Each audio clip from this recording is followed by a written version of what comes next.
দেখে হয়তো মনে হচ্ছে যে চালের উপরে লোকজন কী করছে।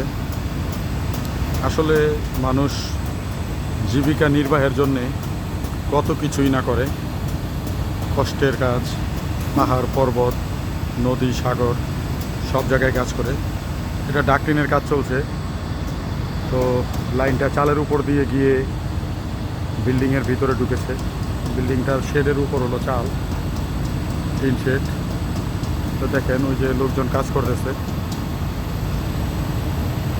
প্রচণ্ড রোদ, কখনো বৃষ্টি কখনো রোদ, এভাবে ভিজে পড়ে কাজ করতে হয়, বিশেষ করে পুরুষরা।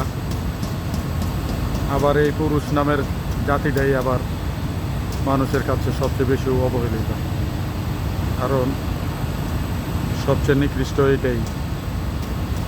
মানব জাতির মধ্যে পুরুষ ভালো কাজ খারাপ কাজ দুইটাই করে, অন্যরাও করে, নারীরাও করে, কিন্তু পুরুষের দোষ বেশি। তো যাই হোক, কষ্টের কাজ করতেছে সবাই, সবাইকে অসংখ্য ধন্যবাদ। কাজ থেকে পরে জানিয়ে দেব। আপনারা যারা দেখলেন আপনাদেরকেও ধন্যবাদ।